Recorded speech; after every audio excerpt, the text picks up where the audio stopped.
but de la sagesse et la crainte d'Hachem, une bonne compréhension pour tous ceux qui suivent ses commandements, sa louange dure à jamais. Teilim 111 2.10. À propos de l'expression le début de la sagesse, il demande, ce verset aurait-il dû dire la fin de la sagesse et la crainte d'Hachem, car la crainte d'Hachem est le secret de la Malkout, qui se trouve à la fin de la Shoma. Et il répond, la Malkout, est le commencement ou la première étape qui ouvre l'entrée au niveau de la Shoma, sagesse supérieure. C'est pourquoi il est écrit, ouvrez-moi les portes de la justice. Ibidem 118 2.19-20. Se référant aux portes de la Malkout qui sont appelées la justice, c'est la porte de Hachem. Ibidem. Assurément, s'il ne franchit pas cette porte, il n'atteindra jamais le roi suprême, car il est élevé, caché et dissimulé, et il s'est fait des portes, l'une derrière l'autre.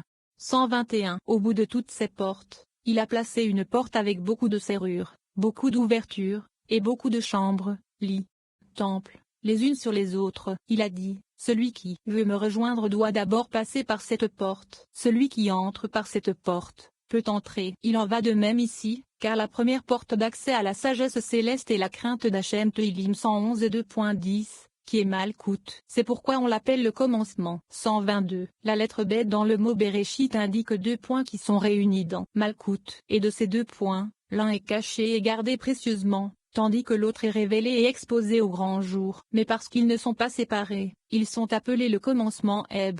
Reshet, ce qui signifie un seul et non deux. Celui qui prend l'un prend aussi l'autre, et tout est un, car lui et son nom sont un, comme il est écrit, afin que les hommes sachent que tu es par toi-même seul dont le nom est Hachem. Teilim 83 2.19. 123. Pourquoi la Malkout est-elle appelée la crainte d'Hachem? Teilim 111 2.10. Parce que le Malkout est l'arbre du bien et du mal. Si une personne est méritante, alors c'est bon, mais si elle n'est pas méritante, alors c'est mauvais. C'est pourquoi la peur demeure à cet endroit, et elle est la porte par laquelle passe toute la bonté du monde. Parce que toute la bonté est liée à ces deux portes, à ces deux points, qui ne font qu'un. Rabbi Ozi a dit, toute la bonté fait référence à l'arbre de vie, qui est entièrement bon. Il n'y a pas de mal du tout. Et parce qu'aucun mal n'y prévaut, il est tout bon sans mal. 124. Tous ceux qui mettent en pratique ces commandements. Teilim 111 2.10. Ce sont les bienfaits surpromis à David. Yeshaïa 55 2.3. Les partisans de la Torah. Et ceux qui soutiennent la Torah sont ceux qui, apparemment, la font. Ainsi, tous ceux qui s'occupent de la Torah n'ont pas besoin de travailler, car ils se plongent dans son étude, tandis que ceux qui la soutiennent doivent travailler. Et à cause de cela, le verset sa louange dure à jamais. Teilim 111 2.10, devient vrai à la vie, et le trône est correctement établi.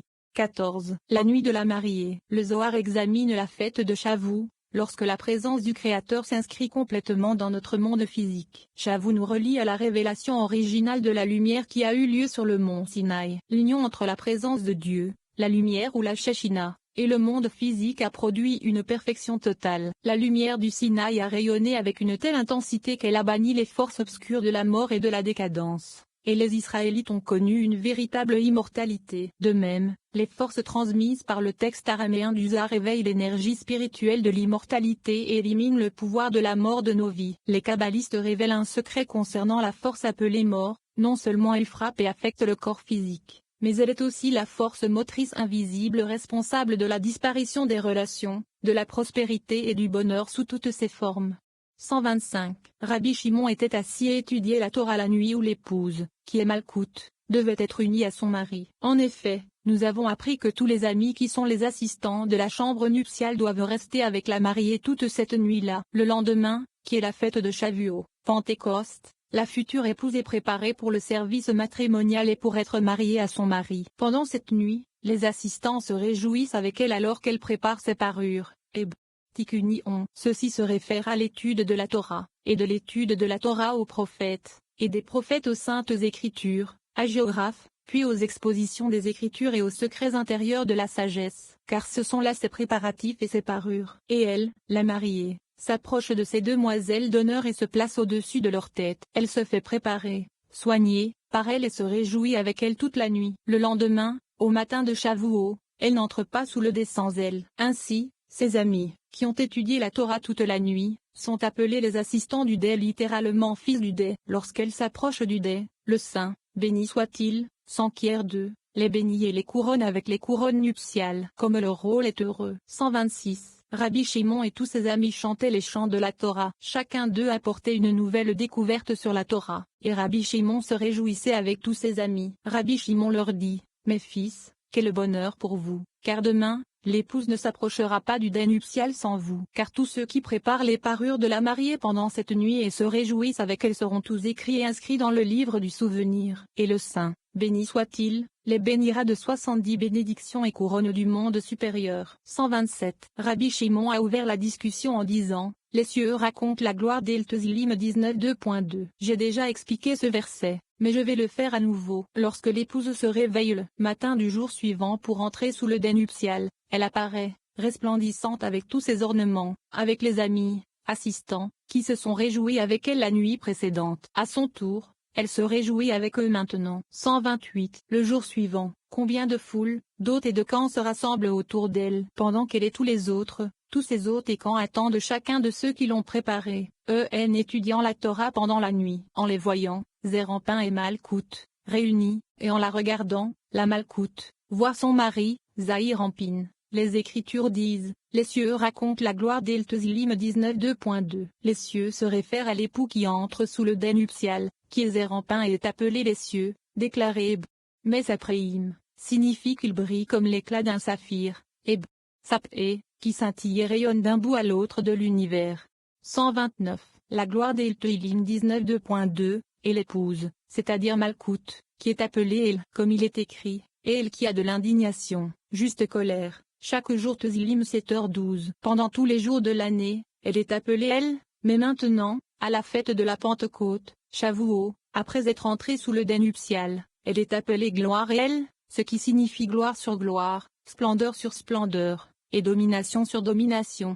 130. Et ensuite, à l'instant où les cieux, qui sont Zahir-Ampin, entrent sous le dais nuptial et commencent à briller sur elle, tous ses amis qui l'ont préparé, étudiant la Torah toute la nuit, sont reconnus et connus par leur nom, comme il est écrit, et le firmament proclame son œuvre Tehilim 19:2.2. Son ouvrage fait référence à ceux qui possèdent le signe, lettre, de l'Alliance, qui sont appelés son ouvrage, comme il est écrit, et il a établi sur nous l'œuvre de nos mains Tehilim 92:17, qui est le signe de l'Alliance marqué sur la chair de l'homme, la circoncision.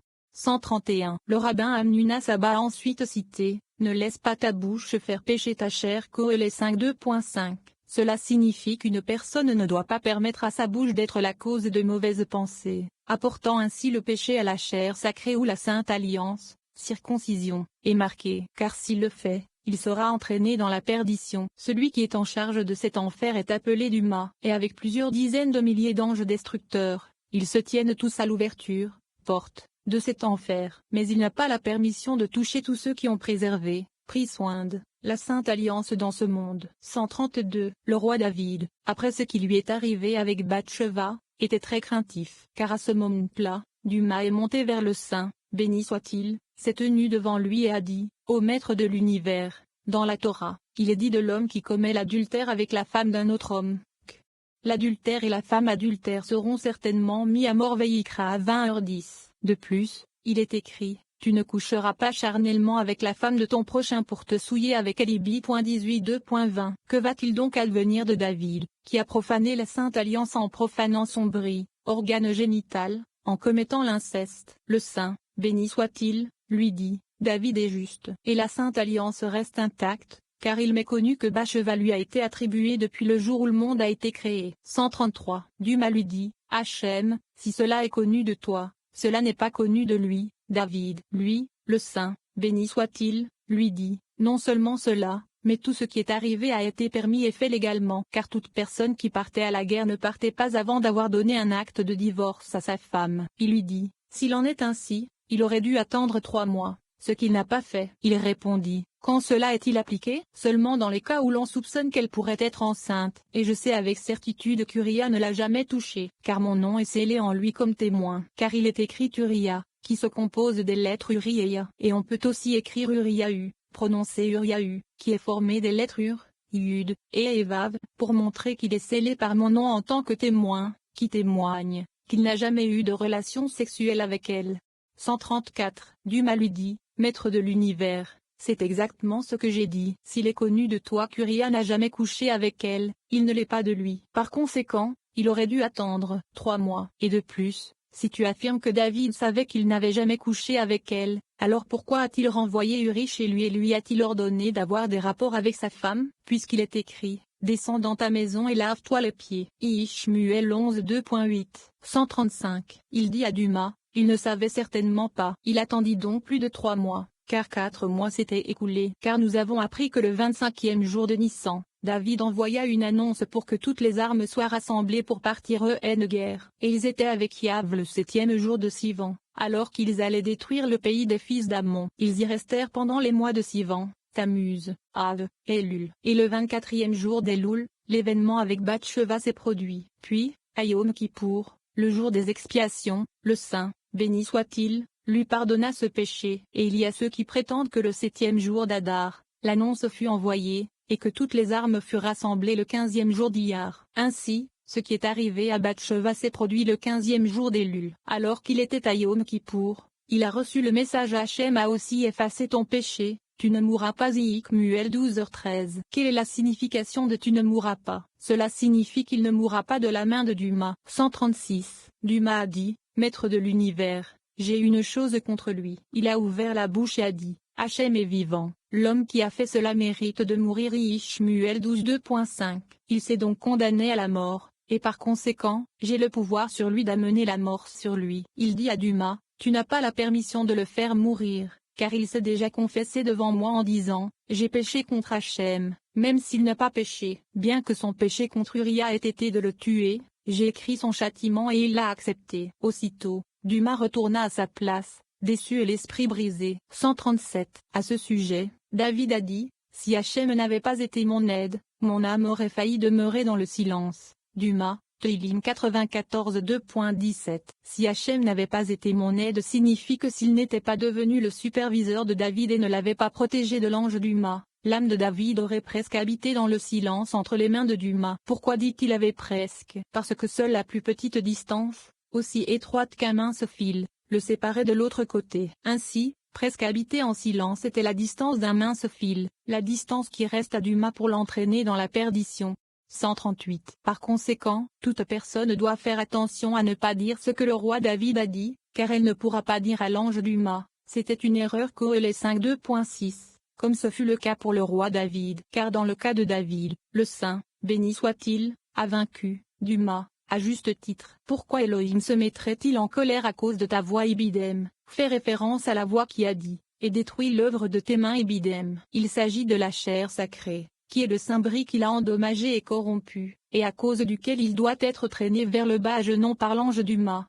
139. Et à cause de cela, le firmament proclame son œuvre. Tehillim 19 2.2. Ce sont les amis qui se sont joints à l'épouse, qui est Malkout, en étudiant la Torah pendant la nuit de Shavuot, par 130, ainsi que ceux qui sont les gardiens du signe de son alliance, et qui sont appelés son œuvre. Le firmament montre et enregistre chacun d'entre eux. Comme expliqué là. Qu'est-ce que le firmament? C'est l'endroit où se trouve le soleil, la lune, les étoiles et les constellations, et il s'appelle le livre du souvenir. Il les annonce, les enregistre et les inscrit, afin qu'ils puissent être les fils, résidence, de son propre palais, aussi, temple, et qu'ils puissent toujours satisfaire leurs désirs. 140. De jour en jour, il prononce des paroles. Tehillim 19 2.3, est une allusion au jour sacré qui appartient à ces jours suprêmes du roi, en se référant aux séphirotes de Zahir en Pin qui sont appelés jours, qui font l'éloge des amis, qui se sont plongés dans l'étude de la Torah pendant la nuit de Shavuot. Et ils se disent les mêmes mots qui sont écrits, jour après jour, ils prononcent ce même discours, le louant ainsi. Les mots et de nuit en nuit font référence au niveau qui gouverne la nuit, qui sont les séphirotes de Malkout. Ils se louent mutuellement avec la connaissance que chacun recevait de ses amis. Et par cet état d'harmonie et de perfection, ils deviennent leurs amis et leurs bien-aimés. 141. Il n'y a ni parole ni langage. Tehillim 19 2.4. Ceci fait référence à la parole et au langage qui appartiennent aux affaires du monde et qui ne sont ni entendus ni prononcés devant le roi saint, qui n'est pas intéressé à les entendre. Mais les mots leur ligne est sortie par toute la terre. Ibidem 5. Signifie que ces mots tracent une ligne entre les habitants d'en haut et les habitants d'en bas. C'est à partir de ces paroles que les cieux sont formés, et c'est à partir de ces paroles et de cette louange que la terre est modelée. Et si l'on devait dire que ces paroles errent dans le monde entier en un seul endroit, le Verbe affiche, et leurs paroles jusqu'au bout du monde ibidem. 142. Puisque les cieux sont formés par eux, qui y résident, il a répété, en eux, il a dressé une tente